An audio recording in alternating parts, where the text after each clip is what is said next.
All right. Well, I welcome everyone to our panel discussion today about the Redman-Hirahara House. My name is Amanda Roper, and I serve on the board of Japanese American Memorial Pilgrimages.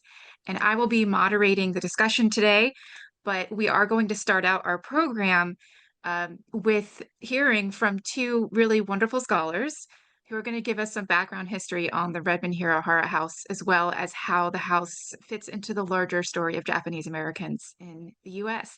So I do want to start out today by introducing our scholars. Jacob Stone is an archaeologist who received his PhD from his studies of the Hirahara House material collection from the University of California, Santa Cruz in 2024. His professional experience specializes in historic artifact analysis, cultural resource management, and Japanese American incarceration and Asian diaspora studies. Jacob has experience teaching and working in archaeology in both California and Wisconsin, and is familiar with different state and federal regulations and diverse archaeological practices from different states. Today, Jacob continues his 9-year tenure working in the field of cultural resource management with the company Dudek based in California. So we're excited to hear from Jacob. And also, Mhm. Katie Noose Louie is an anthropologist, archaeologist, and a PhD candidate at the University of California, Santa Cruz. Her research focuses on the enduring impacts of the World War II forced incarceration of Japanese Americans. As a Yonsei, fourth generation Japanese American, she draws inspiration from her own family's history in her academic work. Both of her maternal grandparents were incarcerated at the Colorado River Relocation Center, or Poston in Arizona. Beyond her research, she serves as the vice president of the Poston Community Alliance, a nonprofit organization committed to preserving the history of Poston's incarceration camp and advocating for social justice. So, with that, I am going to go ahead and turn things over. Jacob is going to start us out with the presentation today. Thank you so much, Amanda. And it's really nice to be here. I'm just going to share my screen. Yeah, thanks, Amanda, for that great introduction. And today we just wanted to kind of share the history of the Redman-Hirahara House and what makes this such a unique and an amazing site, not only for someone like myself, an archaeologist, but for the community. And we're really trying to share the story of the house in the hopes that we can garner some community support moving forward because the house is in a bit of a state of decline and it has been for some time. And as you'll see, there's been a few efforts to kind of restore the house or make changes, but none that have been exactly 100% successful. So today I hope that just sharing the story of the house and the Hirahara family and the Redmond family as well can kind of motivate us to all work together. Um, and I thought I'd start. Here's one recent photo of the house, and here's a few more, just so we kind of all know what we're talking about. And we are going to go through a little bit of history. We expect that there are some folks who drive by the house all the time, and some that have maybe never seen it before in their life. So we're going to kind of try to capture a range of different experiences here. In short, you can see the house on the left in the older photo. This is about when it was built. The photograph was roughly in the early 1900s. The house was built in 1897. Um, the center photo was taken in 2005 when the house had some excavations done and the foundation was being remodeled. And then this photo on the far right was from, summer 2023, um, and kind of just showing the stages of disrepair. And even in the past couple of years since this photo was taken, I can already tell some areas of the roof and stuff are not in great shape. But this is what we're talking about. And in addition to that, the photo on the far right is likely what most people would see as kind of the house you would see from Highway 1. So one of kind of the most prominent aspects of this house is its right along the famous highway there. And if you're driving by Watsonville or driving from Santa Cruz to Watsonville, you can see it just right there, right off the side of the highway. So it makes it a really, noticeable structure. And here's just a map kind of from the top down. So here's the city of Watsonville, and you can see Highway 1 traveling down here. And this little red circle would be the actual property of the house. So yeah, the highway kind of these days diverts around Watsonville a bit. In the past, it ran kind of right through the center of Watsonville, but that's since changed. And just to get a picture. And so if you travel up north, 15 minutes or so, that's where I am in Santa Cruz, um, California. And because we wanted to kind of explain the significance of the house, we thought it would be important to sort of discuss in general um, the Japanese American diaspora around Watsonville and Santa Cruz and in the Bay Area, because understanding that story really illuminates what's so unique about some of the aspects of the house. So I'm just going to kind of go through this relatively quickly. Um, but again, here we're looking at a kind of a wider range of some of the counties around Monterey. City of Monterey is down here. Here's Watsonville and Santa Cruz. Um, and when we're talking about Japanese immigration in the area, we're really talking roughly the mid 1800s. And the initial waves of immigration were primarily from Japan to Hawaii and the west coast of the US, including California. And this group was almost entirely Japanese men working labor positions on sugar plantations, for example, in Hawaii, logging camps on the northwest coast, railroads, mines, in the Bay Area, fisheries and abalone shell fishing in particular, were all really big sort of labor draws to come to the area and work. And at this time, most immigrants were very highly educated, with 4 to 8 years of mandatory education in Japan, starting in the late 1890s. So just dealing with sort of the general population here. And of course, we're going to talk about World War II and the challenges and the legal stuff at that time. But I think what some people might not know is that there was a lot of legislation starting as early, in the early 1900s that already began to really hinder the movement of um, Asian people immigrating to the US, um, and already sort of being a big, hindrance to that.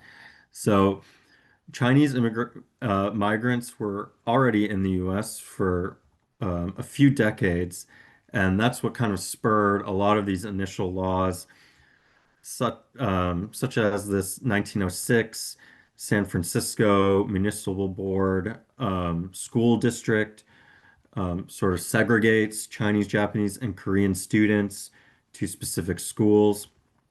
There was a gentleman agreement in 1908 which restricted the migration of all unskilled laborers from Japan.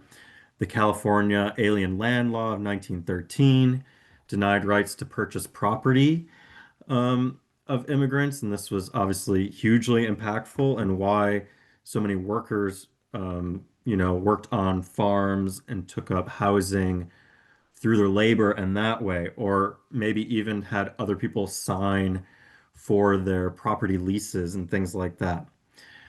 Um, and this kind of continues through the 20s. 1920, we start seeing laws specifically targeting Japanese American immigrants, um, uh, making it so Issei must become citizens if they have the ability to purchase property. And then in 1924, this previous gentleman agreement now bans all immigrants flat out who are ineligible for citizenship. So already, decades before World War II, we see a lot of sort of prejudiced laws forming in the US, and arguably because of the success of a lot of these laborers, a lot of farm labor, a lot of stuff, frankly, taking some of the money and the share of that wealth from the established white farmers in the area and that sort of thing. And when we think about Watsonville in particular, Watsonville is a really, really cool place.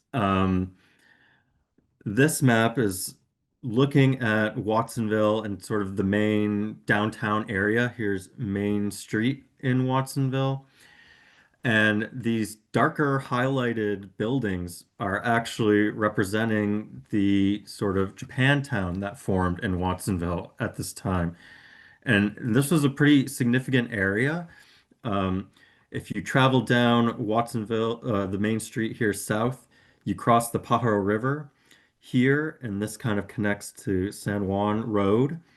And this is where the quote unquote Chinatown had already existed, that also kind of spurred the development of more of the Japantown. So these darker highlighted buildings were Japanese owned businesses that kind of roughly created this area. You can see buildings today, like this building here is the contemporary Japanese American Civilians League building. There's the Buddhist church here, and essentially any business you could think of, gas stations, barber shops, general stores, auto mechanics, bicycle repair, really a diverse set of skills here in Watsonville.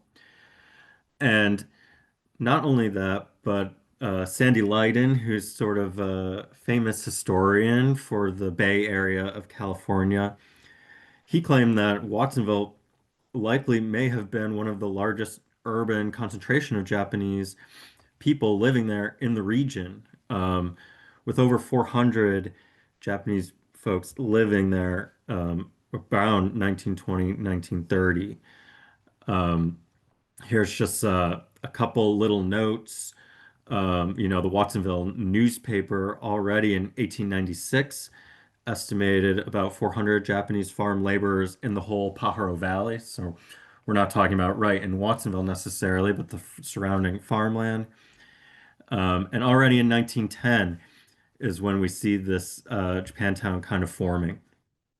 Um, and here's just a little bit of data pre-World War II showing this growth in relatively steady growth in population, in contrast to following the war in 1950, for example, where we see the Watsonville numbers decline pretty heavily. And we'll talk about that a little bit more later.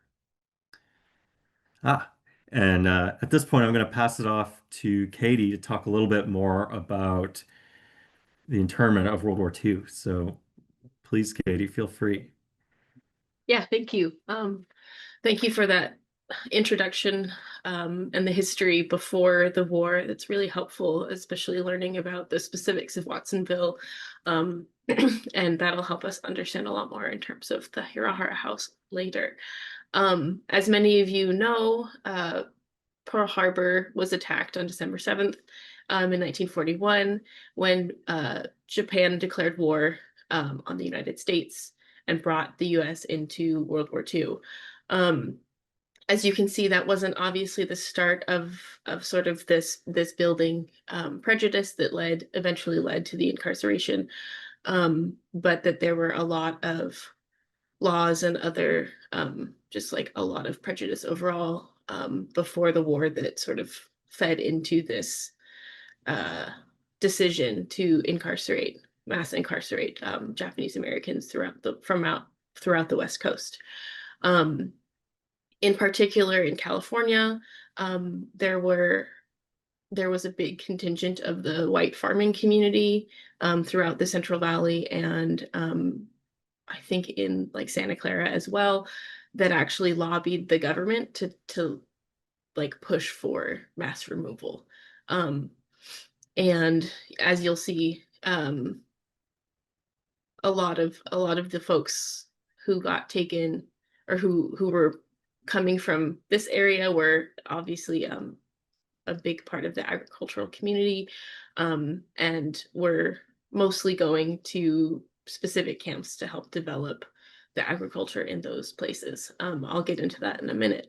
Um, but so President Roosevelt signs Executive Order 9066 on February 19th, 1942, and that's the sort of order that instructs Japanese Americans that they will have to leave the West Coast. And this originally they created a military exclusion zone that didn't actually include all of the state of California. So some families basically tried to move further inland to sort of avoid this forced incarceration by moving themselves out of this exclusion zone.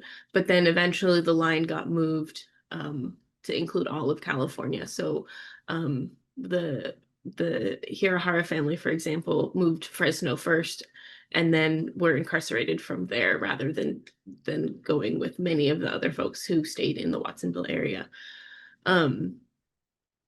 There were 10 residential sort of camps that were longer term. You'll see them sort of in the red triangles, and then Rower over here with the large star, because that's where some of the Hirahara family went. But there were Tule Lake and Manzanar were both in California. They were all of these camps were set up in sort of remote areas that were overall difficult to access, but were also in some ways easy to access because people were being brought on either by bus or by train from the places that they were temporarily sort of assembled, as they say, temporary assembly centers that were converted fairgrounds or horse racetracks. That's the word. Racetracks. But the sort of longer term residential camps that were established were Tule Lake and Manzanar in California, Poston and Gila River both in Arizona on active reservations, Topaz in Utah, Minidoka in Idaho, Heart Mountain in Wyoming, Granada or Amache in Colorado, and then Jerome and Rower were both in Arkansas. And in a lot of discussions about the incarceration period, the sort of focus has often been on the ones from Colorado West, and Jerome and Rower often sort of get forgotten. So it's important to know that that's actually a key feature here with the Hirahara family, but often doesn't get talked about as much in discussions about the incarceration period. So overall, there was around 120,000, probably more than 120,000 folks of Japanese American or Japanese ancestry that were initially taken to these relocation centers that were the converted racetracks or fairgrounds. For example, if you've ever been to the Tanforan now like shopping center, that was previously a racetrack, but also served as one of the like temporary assembly centers that folks lived for several months in horse stalls. And now at Tanforan in particular, at the BART station, they have a memorial that sort of, it has the list of names of folks who were incarcerated there, as well as some information about that process. For the folks in the Watsonville, like Santa Cruz, Monterey County areas, most of them, if they didn't leave the area before the exclusion order, they would have gone to the Salinas Assembly Center. Actually, can you go to the next slide, Jacob? I have that marked in the purple there, the Salinas Assembly Center, which was the Fairgrounds, Salinas Fairgrounds. And then from there, they would have likely been taken to Poston in Arizona. Some Poston specifically was a camp that was implemented through the War Relocation Authority, which was established at the beginning of this sort of incarceration process. But also it was the only camp that was also jointly managed by the Office of Indian Affairs, now the Bureau of Indian Affairs. And that joint sort of management also, they strategically pulled from agricultural communities like the Monterey and Santa Cruz counties, as well as other places in Southern California where there were lots of agricultural areas. But like I said earlier, if folks had left those specific areas prior to the evacuation order, they might have actually been sent to other places. Like, for example, my family got sent to Poston. They were living in the LA area. They were fishermen on Terminal Island.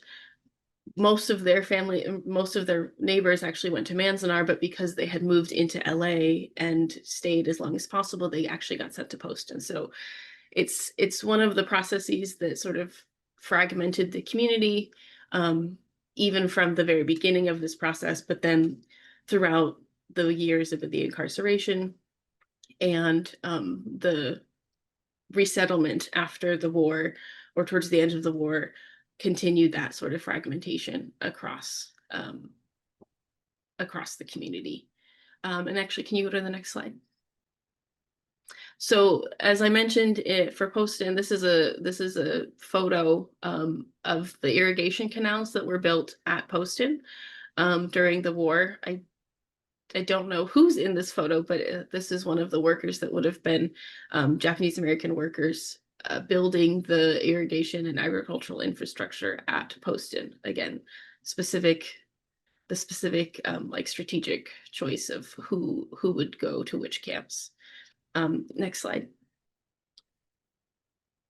And this is one of the fields that they had at, I think it's Poston Camp 3. At Poston, there were 3 distinct units with a lot of space in between that had agricultural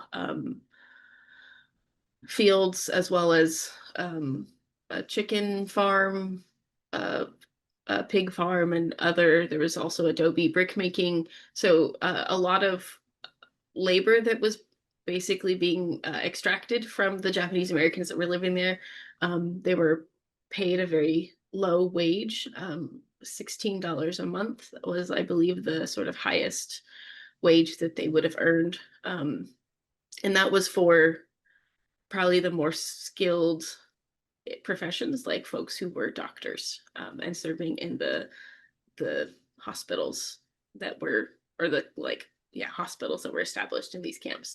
And that was not just at Poston, that was at all of the different camps that this sort of very low wages for a lot of manual labor was expected. This is just an example of specifically agricultural workers. My guess is there's probably folks in this photo who might have come from Watsonville, and if not, they probably knew other folks who had, since a lot of folks from Watsonville went to Poston. Next slide. So this chart has a lot of information on it, but what we kind of want you to see here is that if you look down in the bottom right, where you have the total pre-World War II like population in Watsonville, it's 1,086. So as Jacob mentioned, there was quite a large population of folks and working in the Watsonville area and the Pajaro Valley more broadly. And then post World War II is significantly lower. Directly following, basically the War Relocation Authority was like, it's really costly to have these camps.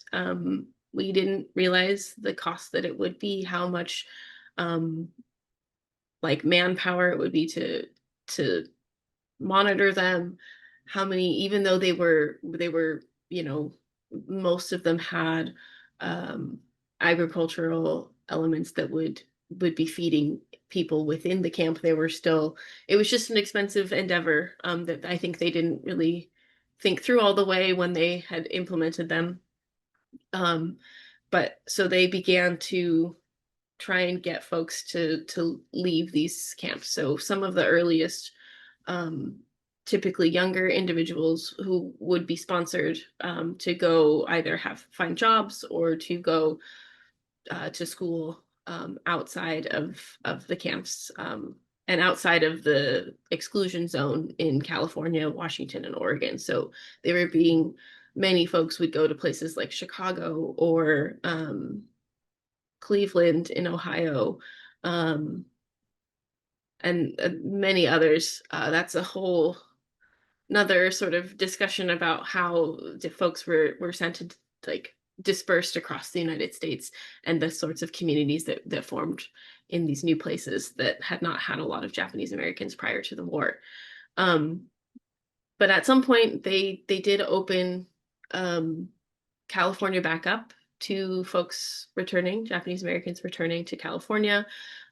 However, in a lot of these places, you'd think that the removal of Japanese Americans might have made the prejudice against them maybe lessen a little bit, but it actually sort of made it worse in a lot of places.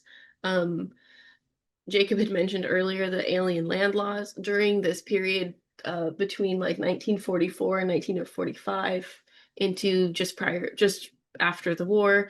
Um, there were numerous instances where uh, they would try and prosecute people for like violating these alien land laws from purchasing. They often would have purchased these lands in their names of their American born children who might have been very young when the land was purchased.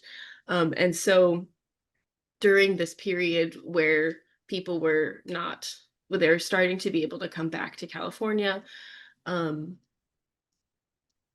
the they would be sort of doing these prosecutions to try and get them not to be able to have their houses or their lands back in California as a way to sort of be like, we still don't want you here, sort of thing. And so you see that. I think there were numerous examples in Monterey County and Watsonville areas of these legislative attempts at barring Japanese Americans from returning. Um, yeah, I think we can go to the next slide and I'll hand it back over to you, Jacob. Yeah, thanks, Katie, so much. And I really appreciate learning more about your own family and more about Poston. And you're right, there are camps outside of Manzanar basically are really often underrepresented in these conversations, Manzanar being the largest camp that was made in California. And I also think it's important just to emphasize how disruptive this was, not just to businesses, and being removed from your home and that, but disruptive to families and communities who were separated based on geography, essentially. Um, and it's just really important. And talking about those challenges of coming back to areas where homes were often looted, this was a very quick forceful removal, and families were essentially, forced within days or weeks to leave their homes, and that left this opening for many landowners and stuff to just come in and essentially take for free these properties. Not to mention things like arson or damages being done to these properties when they left. Um, and I think the last thing to mention is that, the building of these camps were purposely in areas that were secluded and outside of the populace. That's why you see them built in places like Death Valley and these really, really difficult environments because that's where people were not living. That's where they put the camps purposely, and that further fueled this like othering of these people, and why you still see that prejudice sometimes even getting more extreme after the war because it was just so publicly shown. And here I've got just a couple quotes again to bring us back to Watsonville. Moss works at the JACL. Here, this is Moss on the left, and Victor Kimura, who may be here today. Um, and Moss speaks often about Watsonville and growing up here. And here's just two different quotes. The top one kind of sharing how, we talk about Watsonville as this pretty strong community and strong Japantown and stuff, but it just wasn't all amazing. And Watsonville was not free from racism, these signage on the walls not being allowed in businesses. That's certainly happening here upon coming back to Watsonville. And perhaps one of the reasons why many may have not come back, as we saw from the data, a huge population decrease after the war, others going to San Jose more, or maybe neighboring cities. This all kind of speaks to that challenge of coming back. Um, and then the second quote, it's just sort of saying how Watsonville really is this prominent space, from someone who came and moved to California in the area. Maybe you think of San Francisco, right? San Jose, and not as many people talk about Watsonville, but it really was a pretty exceptional area. And here we're going to get back kind of to our main focus of the house. And this photo is to direct me to kind of loop us back. And there are a few things I want to point out here because this really speaks to the current state of the house today. One of which, if you look at the main photo of the house on the right, you'll see it's been lifted from its foundation and placed on these wooden beams. That was done in 2005 by the Redmond Foundation, who actually were tasked with redoing the foundation. They thought because of earthquakes in the past and things like this, that it essentially needed to be done once the house was listed on the National Register of Historic Places, which sort of prompts, more specific measures legally that you must do to preserve um, the the site as best you can. Unfortunately, the Foundation wasn't able to finish their construction, and in 2005, it was sort of left up on these wooden platforms. So it's not even standing on its true foundation today. Um, these other buildings, picture on the bottom left is kind of showing the area, just to show that there are people like transient folks staying with campers. There's one permanent residence there as well. Um, and of course, there's the surrounding farmland, which I'll talk about in a second. Um, this barn structure here that you can see essentially collapsed. This was actually fully demolished this summer after the house has been delisted from the register. And it was demolished because essentially unsafe conditions. It's not standing very well. This is another aspect of actually the excavation where they tried their best to sort of shore up this structure a little bit.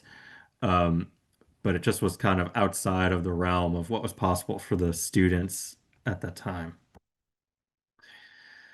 And while we talk about the house, I made a little timeline here of things in general to sort of get a big picture of the past, what happened, and where we are today. And so, like I mentioned, in 1897, the house was built by farmer James Redman, and he built it to share with his wife Ela. Um, who lived in the house until she passed away in 1920. And after she passed, James put the house up for auction. And it was at this time that it was purchased by the Tao family at auction.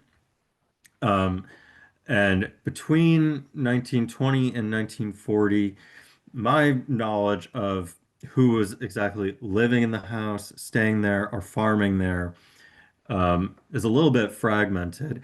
But we do know that the Tao family were neighbors, um, uh, as well as the Kodas, who we'll talk about in a sec.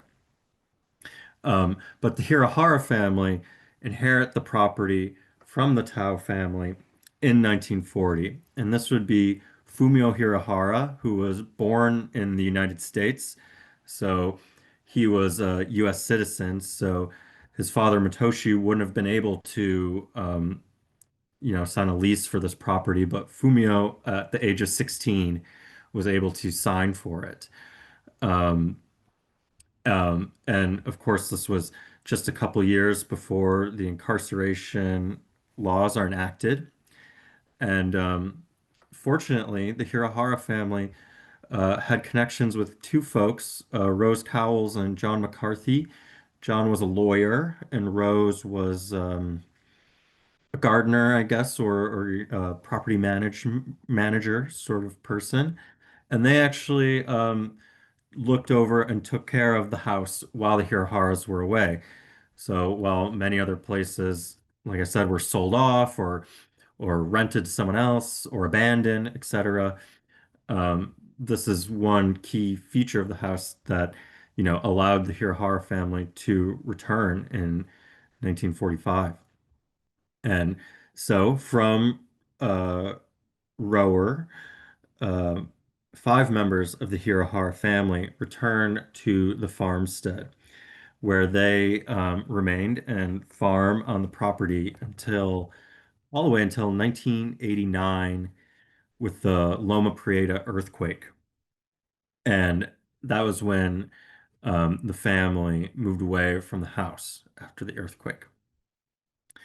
In addition to the Hirahara family returning to Watsonville, the Hane family, um, who were sort of family friends of the Hirahara family, also returned to Watsonville, but without a place to stay. So one of the really interesting or unique aspects of this site is sort of how the Hirahara family took on members of their community, farm laborers who were returning back to Watsonville, the Hane family returning back to Watsonville, the Koda family returning, and in exchange for farm labor, gave them a place to stay in their carriage barn.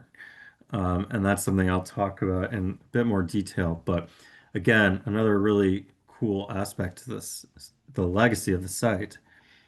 Um, and then just briefly, so in 2005, the house is listed on the National Register of Historic Places, and the Redmond Foundation is formed shortly after. The listing of this house was done primarily. There's a few criteria when you want to list a site for the National Register of Historic Places. As an archaeologist, I'll just say one of the criteria, for example, is just can add something to our knowledge of history. That's criteria D, and that's like 90% of archaeological sites that you might imagine, right? Like a prehistoric site. That's kind of one of the main aspects. However, this house was not listed due to its, you know, interesting intersections with the history we're talking about today. It was listed based on the architect William Weeks, who designed it. And William Weeks is a really famous architect in California, making all sorts of primary. He doesn't do a lot of houses, so already designing a house was pretty unique. He did a lot of schools, for example, and sort of community buildings. Um, but the house was listed for essentially representing the work of a master of like that of William Weeks. And so because of that, that kind of has different motives and different ways of preservation. For example, you try to maintain that original structure of the house. You try to maintain the materials, and back then you might have used some really nice quality redwood to build some of the stuff. And so these are much more important in terms of being listed on the National Register when it's directly tied to the construction method and the design of William Weeks. So if you wanted to go say take out the second floor and change it while it's listed, that just wouldn't be possible because that would be, destroying this, the original intention for how it was built. And then sort of the arguably the most recent sort of developments here outside of the really recent delisting and things was in 2015, where the surrounding farmland and the property was acquired by this Watsonville company, Elite Agriculture. And that turned it into private property, which is also important for this conversation. And it was sort of under the guise that they just would not touch the house at all, but continue to use the land to grow strawberry and raspberries, where they still do today. And if you drive by, you might see them out there continuing to farm those fields.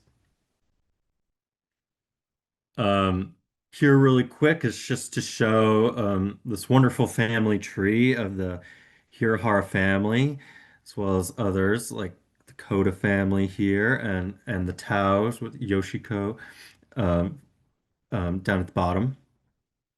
But also to again showcase the disruptive nature and unique journey of the Hirahara family, where um, originally in 1941, the exclusion zone actually divided Watsonville right in half. So it wasn't all of California yet.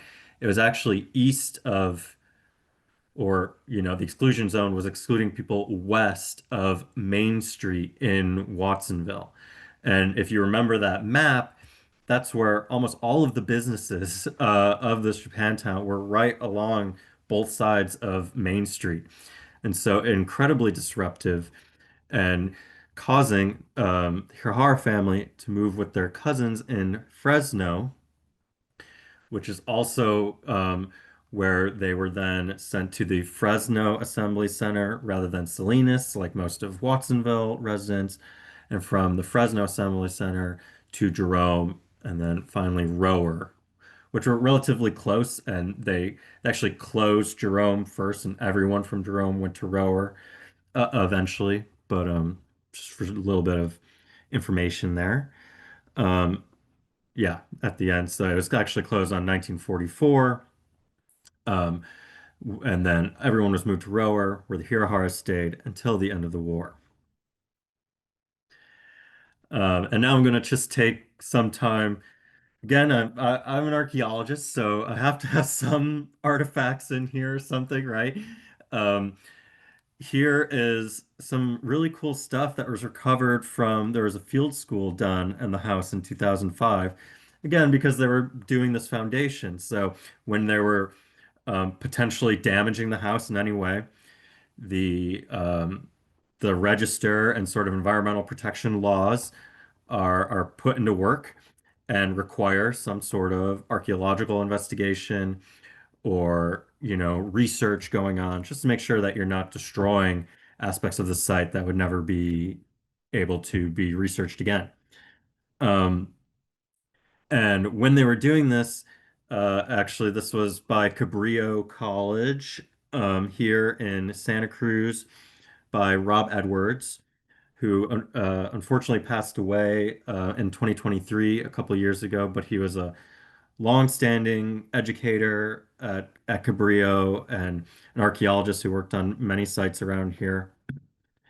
And he actually had no idea about the Hirahara family or this sort of rich history when they were coming to excavate. All they knew was the house was going to have its foundation redone and it's going to have, 10 feet of ground disturbance beneath the house, and they would like some archaeological testing done to check what's going on here. And it was at this point where they started finding all sorts of cool, um, 20th century farming equipment, ceramics, glass bottles, and things. And they had this field school going on. So you have 25 students there, and they're digging their trenches on all the sides of the houses. And actually, a gentleman, Akihiro Hane, saw the work going on and just approached the site and informed Rob that, hey, I actually was one of the Hane family members who stayed in this barn following the war when he was a child. So he's an elderly man today, but he was a child in 1946-ish. And that is kind of what spurred this big sort of research project and this whole other aspect. And this small sort of representation of the barn is directly from Aki, who, and this is kind of how he remembered some of the delineation of the space.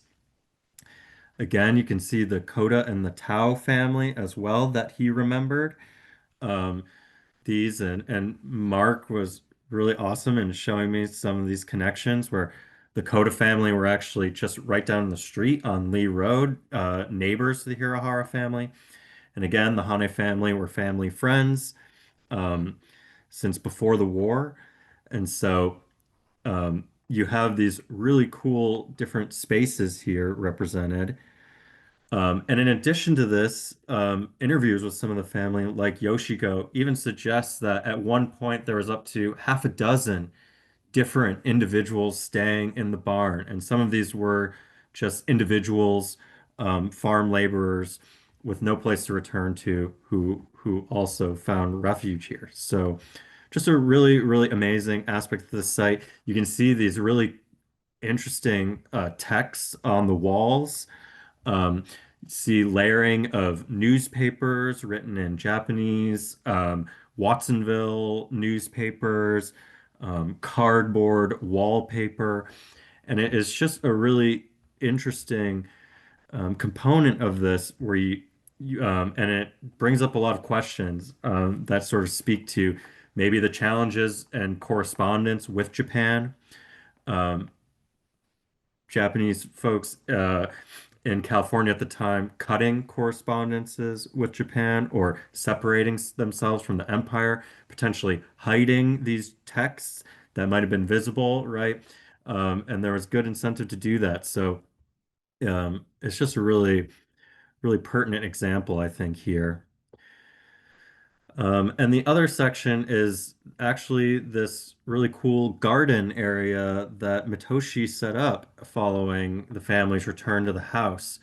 And one thing to really emphasize about both of these contexts is they're both kind of set in the post-war time frame. And in general, in a lot of archaeology work, well, frankly, almost all archaeology is done in the camps themselves, like Manzanar and Poston and Amache, um, just because of access and when they're kind of state parks often or this sort of thing that have a lot of preservation methods. But there are very, very few, kind of domestic post-war sites that are investigated archaeologically. And so not only does this site speak to that post-war time frame, but it has a full continual sort of habitation that starts before the war, during, and after. And that's just something that's quite rare. And I include this slide here. This is kind of some of the more recent symposiums that I've been to discussing Asian diaspora studies. And what we see here from a couple scholars like Koji Lau Ozawa, who is a professor now at LA University. Um, can see Renee Campbell. Douglas Ross is someone here in Santa Cruz. April Camp Whitaker and Bonnie Clark, who Bonnie Clark is a professor in Colorado who does a lot of work at Amache and has master students go through there. But this was in 2021, 2022, and one of the biggest missing components to this research is these post-World War II Nikkei sites, as they say. Um, Understanding practices and the movement of people following the war is just something that's incredibly challenging. And so one of the things they are trying to emphasize are some of these changes in practice that may come following the war. And a couple things they sort of suggest are Japanese gardens, for example. That's something that was very prominent in Manzanar. They see this as a practice that actually came home with many folks returning back following the camps, making these gardens. And sure enough, either coincidentally or not, Matoshi also created this beautiful bonsai garden upon returning home. So again, that's another way that this site really speaks to and incorporates with the broader fields of study as well. But now maybe we can get to sort of what is always, at least what I get most often, what everyone's interested in, what is happening to the house today. I drive by it all the time. It's falling apart. I don't know, it's haunted, whatever. I hear all sorts of stuff. Um, and kind of the subject of what we're hoping to do is kind of get ideas for what can happen. And I have a couple names here listed, and this is about over the past year after I graduated, where I was kind of just trying to follow some of these leads. So I worked with some folks like Susie Miriam from the Watsonville Community Development Director. She's actually the woman who uh, made the application to list it for the National Register in 2005, or actually she wrote it in 2003. But when it was listed in 2005, Peter Detlefs is a Santa Cruz County worker who kind of is in charge of the money and things like that. I have Barry Pearlman from the Historic Research Commission. The Historic Research Commission in Santa Cruz County were who actually delisted the house. Um, and so just talking with all these people, I can tell you that there is many, many ideas for what could be done, but there's a lot of challenges. And one of the things this brings up is, well, why was the house delisted from the National Register? We just talked about all sorts of amazing things of why this house is important for history, why it's tied to William Weeks and all of this. Well, frankly, the city of Watsonville and Santa Cruz County really had their hands tied because the two factors of having it, one be private property and owned by this farming company, zoned as an agricultural development area, and the fact that it was listed on the National Register meant that there was really not much the county can do in the way of, even demolishing it. They can't demolish it, they can't work on it, they can't affect the property, and there's a limit to the amount of money that they can spend on an agricultural parcel, so to speak. So because it's sort of zoned in this way, even if they had money, which of course they don't. And they made that very clear that the Historic Preservation Office and all these places doesn't have a lot of money to work with. And because of the size of the house and the extent of the damages, it's going to be kind of an expensive repair. So they all kind of threw their hands up and found that the vote to delist was sort of to actually give them more freedom. It's a little counterintuitive in that way, but that kind of it opens it up on the one hand for demolition, but also other sorts of things. And one thing I wanted to talk about is sort of, you know, because it's open to demolition, I think a lot of people were really worried right away when it was delisted. But it doesn't necessarily mean that they are anxiously waiting to demolish it at the first chance they can get, right? Again, their thought process was delisting it opens us up to be able to actually start making changes, start, different avenues of raising money and these sorts of things. Now, they don't have many ideas for what to do with it, and I admit I did talk to people in Watsonville and the county who very much were like, it's probably going to be demolished, and and that's it. And we can talk about a little monument or something, this sort of thing. And I was pretty bummed sometimes when I was chatting with these folks who on other instances have been able to sort of um, save houses in more effective ways, I would say, or save sites like this. Um, and so today I was hoping, to open up this conversation of what people might like to see, or if any ideas for how to make this place, you know, relevant today as sort of perhaps a tourist destination. Um, and so here are just a few short things we've talked about with JAMP here, putting on this awesome panel and presentation. We talked about a potential video documentary. Again, spreading public awareness and things like that. I've been um, told a lot, or had the suggestion of some sort of community center or museum. And in fact, in 2005, when the Redmond Foundation was doing the foundation, their plan was actually to convert just the sort of main entry living room area on the first floor into a museum dedicated to William Weeks. And of course, they didn't even finish the foundation, so they didn't even start the process of the museum. But just as an example of sort of in the past, what has tried to be done. Um, we also talked about a community center more dedicated to just minority farmers in the Pajaro Valley. This is an area that, of course, Japanese immigrants had a tremendous impact in agriculture and abalone fishing, but there are other communities like Chinese Americans and Filipino communities as well that also have who also played a large part in those industries as well. And so trying to think of ways to expand perhaps, the interest around the site.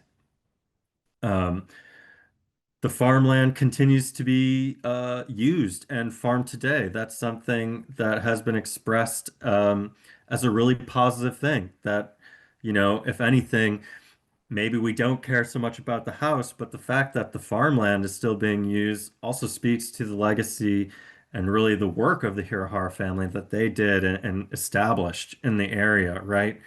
Um, and then finally, the sort of ideas of a tourist attraction, perhaps integrating it as a site along Highway 1, kind of like a Route 66 thing or something like that. I'm looking at Kimiko and them. You know, something like this, right? Where we have this connection. And we spoke about not just Watsonville, but San Jose, Japantown, very prominent, very visible. Um, San Francisco, traveling up there, go to the Japanese Gardens and Golden Gate Park in San Francisco, and why not stop at the Redman-Hirahara House on the way? Things like that, right? So, I actually thought it'd be really great if some of the conversation, if you have any ideas or what really speaks to you, just sharing what speaks to you about the whole story to get us sort of brainstorming, working together, would be really, really awesome. Um, but I think that's the end of our presentation today. So thank you very much for your time and attention. We're definitely going to open it up for questions and further discussion. Um, we're happy to go in more details about different things. We kind of covered a large breadth of stuff, but I could talk all day about artifacts and things too. So any aspect of it that you'd like to talk about is really welcome. And thank you so much for your help as well, Katie, and of course everyone else. Thank you both, Jacob and Katie, for sharing with us all of this really wonderful background, history, and information, really showing us how the Redman-Hirahara House is so important to understanding Japanese American history, but also American history more broadly. And so I really appreciate you sharing all of this information. But for anyone who is here today listening, we would love to hear from you. We would love to hear if you have any questions for our panelists, or just your own thoughts on ideas of what you would like to see for the future of the Redman-Hirahara House. So feel free to drop questions in the chat, or if you are more comfortable unmuting yourself and asking a question, feel comfortable to do that as well. It does look like we do have a couple of questions in the chat already, and actually Kimiko was wondering if you could sort of expand a little bit what the difference is between preservation and restoration. In the case of a site like the Hirahara House, what would the difference possibly be? That's a great question. In general, when we talk about preservation, and one of the things for the house, preservation would be maintaining the state of, and I'm just gonna frame it like of the structure, let's say, and not changing it at all. So if you think of maybe a traditional archaeological site, or let's say they wanted to do construction on Lee Road and put a big traffic circle there because they've got a hotel and there's all sorts of people coming. They would be required to sort of share these construction plans, and they'd say, hey, this intersects with this known historic site. Because it's listed on the National Register of Historic Places and your project directly intersects with this site, you are required to have an archaeologist or architectural historians in some cases. In this case, it would be archaeologists to mitigate any damages or alterations that might happen. And that can take a lot of forms, but primarily it would be to avoid as much as possible. Um, Archaeology, much like the construction, is a destructive process. So even, for example, oh, we're going to put a road here, and so we want to excavate all these stuff as much as we can before you do that. That would be a last ditch resort because first you would try to say, can we move the road 20 feet to the east so it does not disturb this site anymore? Um, it also, preservation really doesn't have anything, set up for restoration. Preservation would be just trying to keep it undisturbed as much as possible. And that's essentially what has been done for the last 15 years and kind of why it's in the state it is today. And again, why in some cases being listed has your hands tied. It opens up for demolition, but it also opens up for minor um, changes to the site. And so restoration, for example, wouldn't be possible, or it'd be much more difficult to do while it's listed. Because again, you would have to ensure to the best of your ability that it's still constructed with the same materials, it's still representative of the same architecture. Um, UCSC does this quite a bit, and UCSC, when they update a building, every single time they do that, and they have a big lime district there, and so you have these old historic farm buildings. When they do that, they are required to maintain 30% of the new structure must reflect the older one. And so they have, that's a costly thing, that's a challenge of construction. And so there is certainly challenges there. And so renovation of any kind really wouldn't be part of the conversation of preservation. We could argue, renovating it will preserve it in the future, but in order to renovate it within the criteria of the National Register would be, extremely costly and challenging. Thank you. Do we have anyone in the audience who, I know we are joined by a couple of family members and locals to Watsonville. So we would love to hear from you if you're comfortable sharing your thoughts on the house, or how you feel about it, or what you hope for the future. I see Mark, you're saying make it a Pokestop. I mean, No, draw attention I to was it. just kidding. I'm only thinking because something virtual from Yes, a that would. technological perspective. But while Jacob was actually speaking, I was reminded of the fact that there's the Watsonville Agricultural History Center, I believe, at the fairgrounds. And that place resonates with me because of the where I grew up, which was adjacent to the Porters. And heck, if there was something that was something just pictures within the center, assuming, of course, there was no way to preserve what's there now, or if it's just, hey, there's, some cultural center there or whatever it is. But at the very least, maybe a black and white picture in the corner. Hmm. Hmm. Right? We have a Uh, question.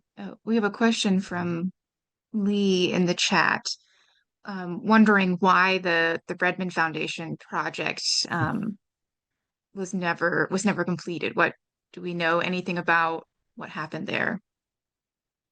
That's a really excellent question. And also, just to touch on Mark's comments for a sec, when I talked to Watsonville, one of their suggestions was something they could do in like Watsonville City Hall or something similar to what you suggested at the farming sort of center. And so that's absolutely something doable. I think you're right that that was.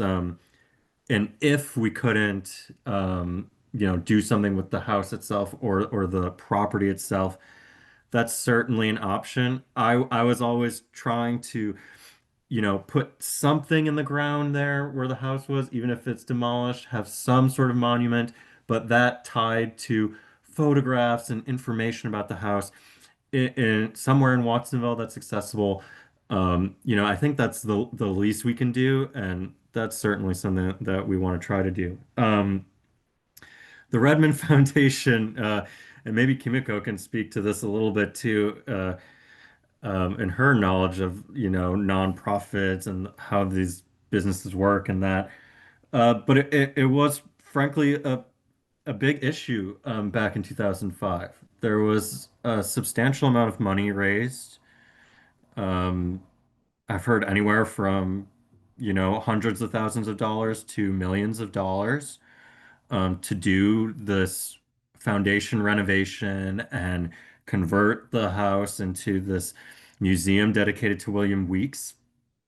Um, they ran out of money in 2005 and we're really not exactly sure where that money went to.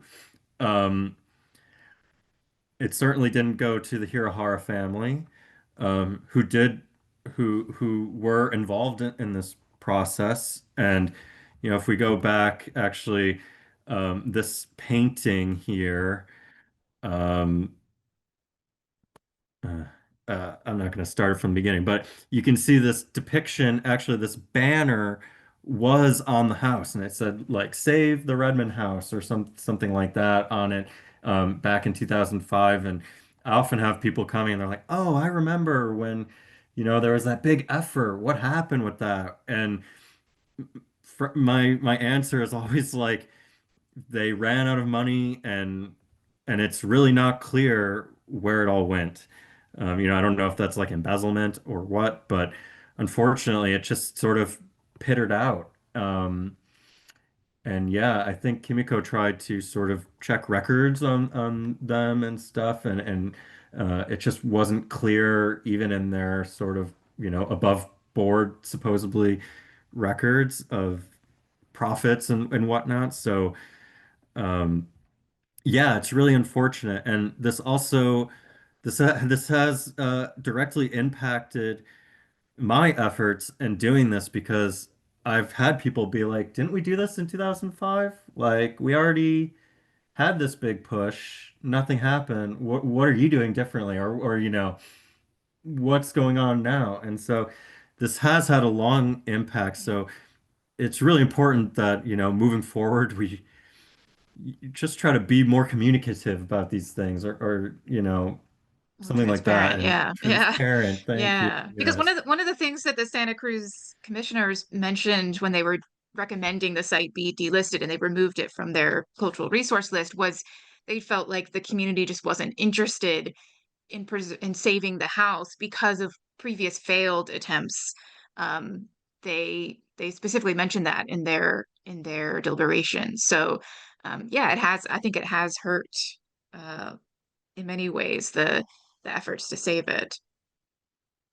But I will say that from my research, people have been wanting to save the house since 1989. It's Mm, been 40 years, people. Like they want to mm. save. I think the community does want it to be there. They just I don't know what agree. to do and how to do it. Yeah.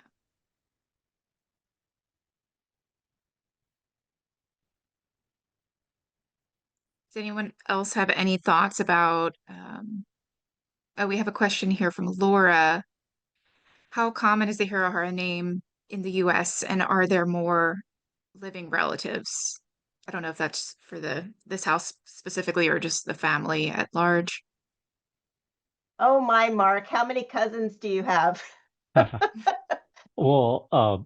just for awareness, my mother was Eiko Hirahara, and she was the oldest daughter of Mitoshi and Teo. So, Mitoshi Teo had 13 children, and of the 13 children, 6 of the siblings are still living. And and if you do the math, 13 kids times X, when I was a freshman in high school at Watsonville, I had 8 first cousins there, which, that was, to me, it was a lot. But broadly speaking, though, there are Hiraharas in the Hiroshima area. And my cousin actually went back and he actually met some of our relatives there, and he actually found the port where there would have been like a, or no, it wasn't a port now, but what would have been where the ships would have come to the United States.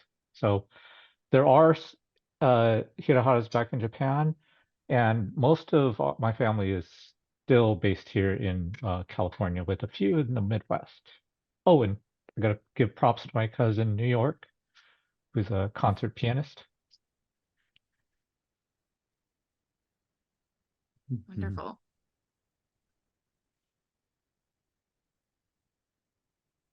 Well, I can say what I think, what I would hope for the Hirahara House.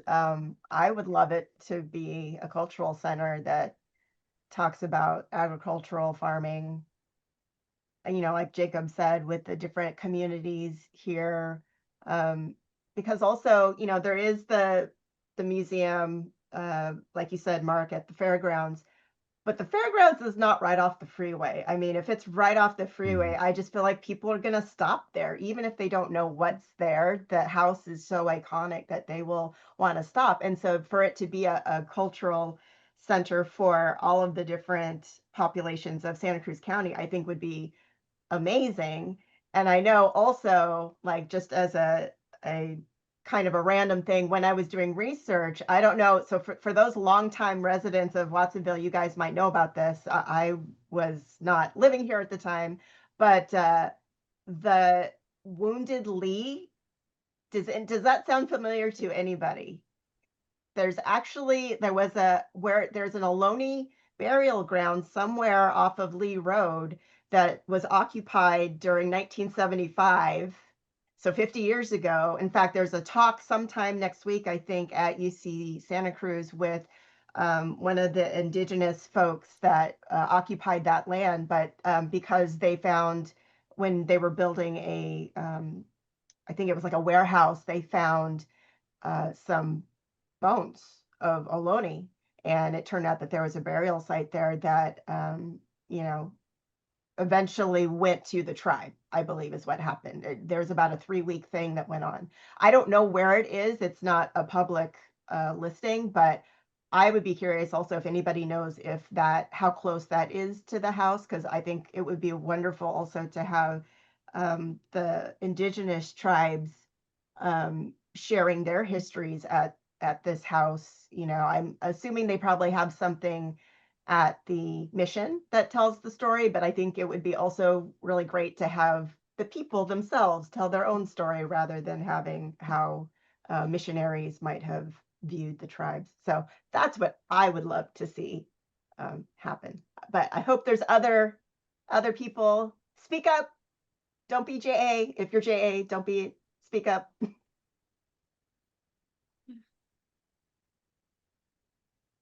don't remember if this is something that you mentioned, Jacob, in conversation prior to today, but I think you had mentioned there was someone who suggested the idea of having like a cafe or serving food that was grown locally. Am I remembering that correctly? Yeah. I think Mark and I were chatting, Oh, okay. and it's expressed how we liked how the farmland was still being used. So it's kind of an idea for like, well, if it isn't a sort of educational or community center, just a place for people who would go and stop and get food, but still be surrounded in the farmland, and then kind of again, this that was kind of paired with maybe just a plaque or a monument. So it's a way to draw people in.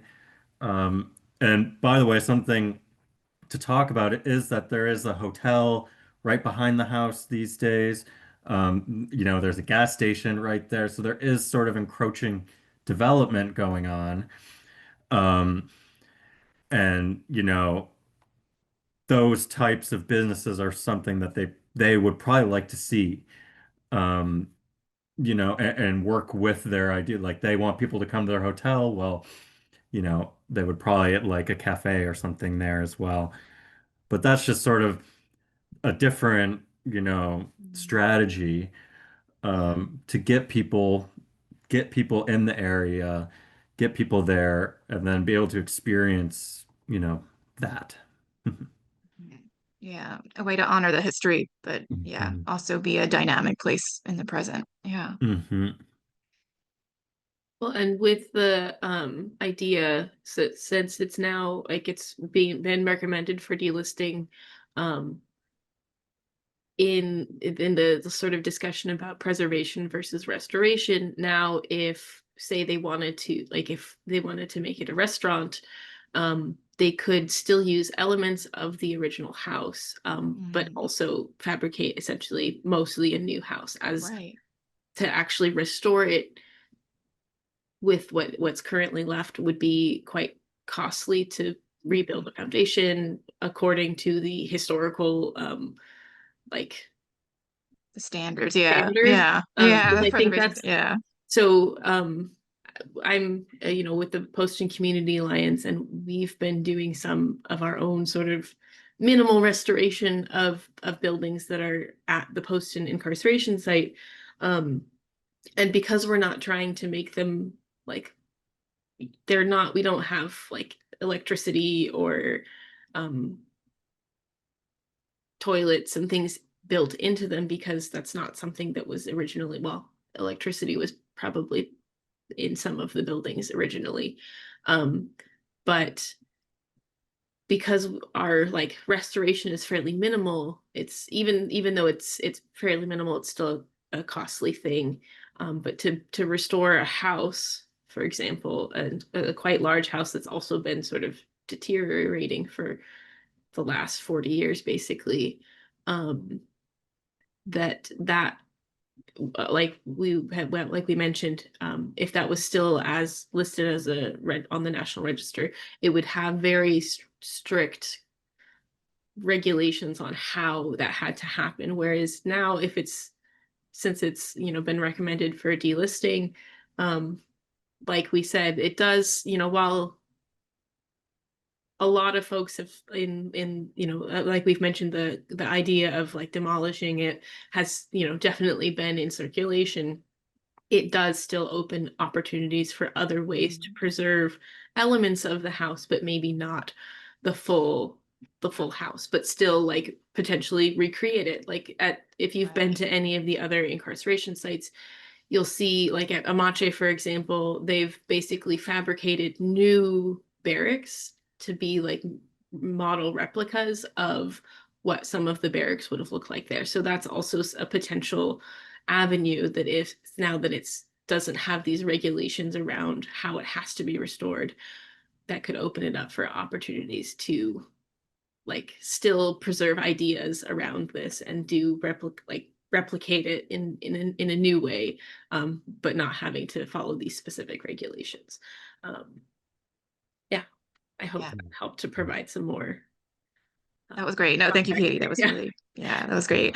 We have actually a really great question here in the chat that, and I will just say, having worked in preservation, I have found that Japanese American history sites are very underrepresented in preservation. And we have a great question here about how do we know how many registered Nikkei landmarks are actually currently recognized in the state of California?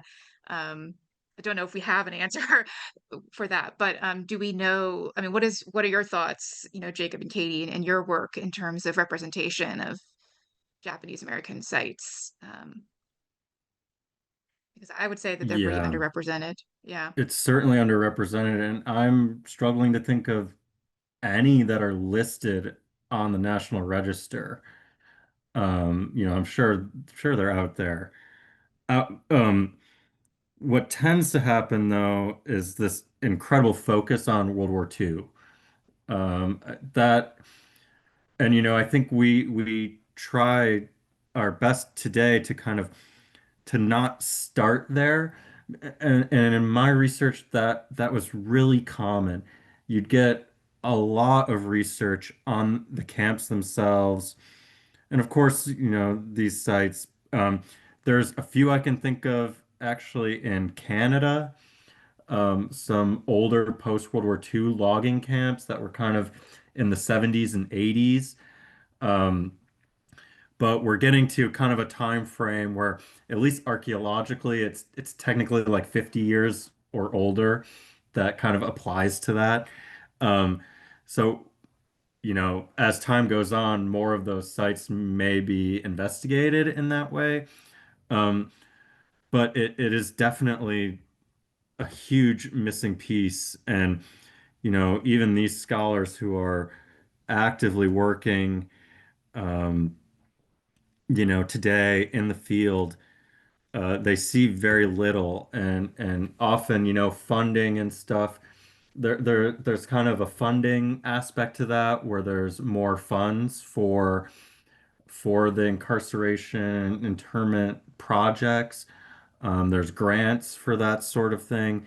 And often the only time Japanese American sites are being investigated are because they were actually thought they were Chinese American sites that also happen to include Japanese ceramics. And then they're like, whoa, we actually have a multi-ethnic, location or something. But that's honestly where almost all, San Jose, Japantown, is because they were researching Chinese American diaspora stuff actually, which just has just more money involved in it, I guess, and stuff. Um, so yeah, it's a really great question, and it really is like we're really talking about like contemporary projects right now are really focusing on that. So we're at a perfect time to expand that. Well, and kind of to add to that, some of the sites within the state of California, like Manzanar and Tule Lake, which were two of the incarceration sites, are both incorporated into the National Park Service at various levels. The Tule Lake, I think, is a national landmark, and doesn't have as much of a physical presence there. Whereas if you've been to the Manzanar site, like there's a visitor center and a museum and a lot of work that's been done to sort of either preserve or recreate elements of the site. But then in terms of like recognized as on the National Register, I'm not sure, like Jacob said, I'm not sure if there's any of the sites beyond there. But many of the assembly center sites, as I mentioned before, Tanfran, there's a memorial that's at the site. Again, it's now a BART station and shopping center. There's also, I think the Fresno JACL had a big push to get signage or memorial sort of put there where the Fresno Assembly Center was. I think it was also fairgrounds there. And so I think there might be some plaque at the Santa Anita racetrack in the LA area. So there, and then some pre-war sort of stuff. So at Terminal Island, where my family had been, there's a memorial to the Japanese fishing village that was there just down the street from the prison, that's now occupies one part of Terminal Island. So there, even though there might not be places that are, you know, listed on the National Register or that are sort of part incorporated into state or national park systems, there are still a lot of sites that are memorialized in various sort of ways, even if they're now very different types of places like shopping centers or whatnot. Yeah, and I will say that's the importance of organizations like JAMP, you know, helping to document some of these stories and raise awareness of some of these sites. So, you know, as a board member, I would be remiss if I didn't say, please, please consider, you know, donating to JAMP, and supporting the work that we do. And we hope that you will, even if you can't support monetarily, just support us with your presence. And we appreciate all of you coming to join us today and to learn more about this really important site in our history. All right, yeah. So we are coming to time. So so I do want to go ahead and close us out. Kimiko, I don't know if you had any last words you wanted to say about Tadaima. Just thanking everyone for joining us. Yeah, well, I put a link in the chat for the Forest Assembly Center's website, which Sunday the 9th, we're having a presentation on that. So if you're interested in learning more about the Assembly Center sites and what they look like today, we'll be talking with that creator, Sharon Yamato. Also, just want to say that we'd like to have more meetings in the future having to do with the Hirahara House and what could be done with it. So if we schedule more meetings in the future, I hope that you'll all come and we can just have a community discussion about it. Take a little bit of control in like what's going to happen, since it's just been languishing there for decades. So I really hope that everybody will spread the word and tune in. Kimiko, I was gonna just share something. I don't know if you could see this, if it's too dark, but this was hung at the Redman-Hirahara House behind the couch, and my grandmother would always sit there. So it's obviously, I cannot screen share this, but it was handed down to me from my mom, or my grandmother to my mom, and then it was sat in my mom's house, and then when she passed, I brought it home to San Jose. So it's here. But this is something that I just hit myself with. But yeah, so I just wanted to do a show and tell. This was actually at Bachan's house, and so it was something that when she moved out of the Redman-Hirahara house, it went to my Uncle Tommy's house off of Sonoma Avenue, and then once he passed, the house was actually broken into and this was stolen, but Watsonville PD actually recovered it, and so my mom then brought it home to her house. So anyway, just wanted to share. So For sure, yeah. Thank you. I should also say really quick that we do have a Facebook group that we started for the Redman-Hirahara House, and Mark has been awesome and sharing family photos. So, I mean, and Mark, I'll tell you, every time you share an older photo, I'm just like, squee, oh my God, I can't wait to see what you've posted and the little stories that you tell with it. So, check that out too. And yes, for the question about, yes, we are recording this. I will do some light editing on it, and then we'll put it up on our YouTube channel. So I'll email the link out to everybody who registered today of the video once it's up and available to watch on YouTube. Great. Okay. Well, thank you, everybody. Appreciate everybody's time. Thanks. Bye. Bye.